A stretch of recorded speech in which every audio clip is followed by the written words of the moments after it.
I was making contact with the motor vehicle department in the state of California to redo my registration.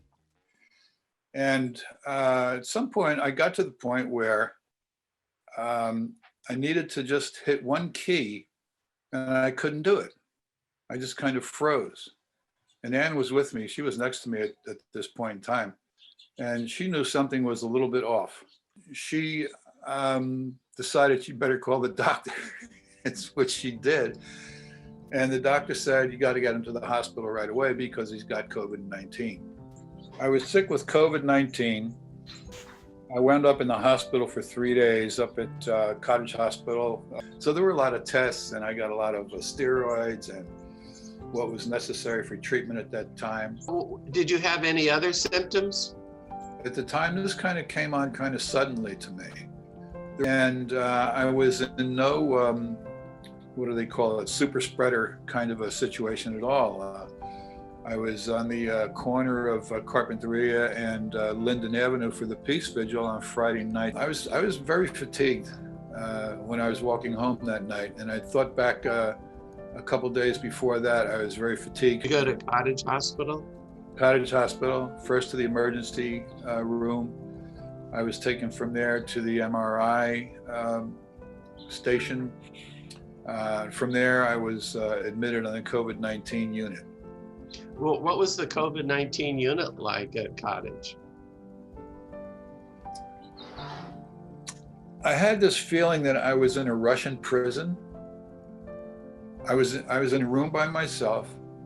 I know it had to be that way because everybody keeps spreading the disease to everybody else. But I was in the room by myself. There was a bathroom, there was a big TV, there was a window, and this window is the thing that kind of freaked me out a little bit. There was one window in the room where you could see people as they walked by. And I kept getting this feeling that they were technicians and they were doctors and things like that. And what they were doing, they were there to work on us, and do whatever they needed to do to extract the necessary information from us. In retrospect, was that irrational? Yeah. The staff was extremely disciplined in that when they would enter the room, or before they would enter the room, they would take off the old plastic PPEs or whatever you want to call it, but some kind of an extra added layer of protection.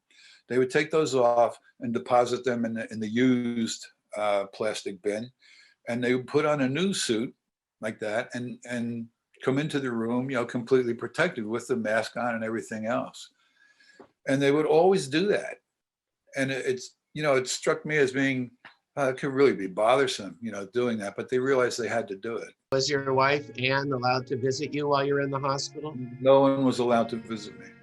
And I don't remember calling or anyone calling me, which is, when you think about it, that's kind of strange because, but that's my memory of it. And that's not necessarily the sharpest knife in the drawer right now is my memory. So, at 76, it's gradually deteriorating anyhow. But with a little load of COVID-19 on top, it's like a wall goes up. It's been about 2 months since you realized you were sick with COVID-19. Do you have any remaining side effects? Yes, I think so. I feel like sometimes I'm doing things for the first time, and I'm not quite sure what the procedure should be, but then I figure it out. My balance is a little bit off. It's disappointing to see a lot of people walking around town without a mask, some kind of face covering, because continually science.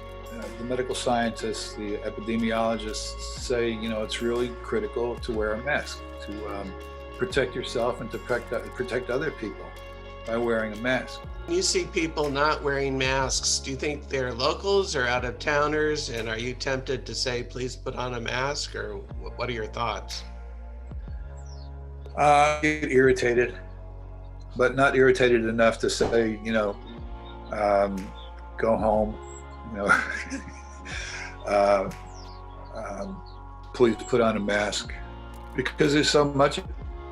It'd be like a mantra, throughout your day. It'd be, please put on your mask. Please put on your mask. Please put on your mask. And I don't want to be aggressive about it. Look at people. I think they get the message that they're not wearing their mask and that it's appropriate to wear the mask. Have you or your wife developed any new interests? I've joined Master Class, which is a New York Times sponsored class with a number of different people. I'm interested in Paul Krugman's talks, and I'm interested in Neil deGrasse Tyson. Can you think of any silver linings to do with the pandemic? It's a serious wake-up call. It's a very serious wake-up call. And there have been people like Bill Gates who have warned about pandemics, and here it is.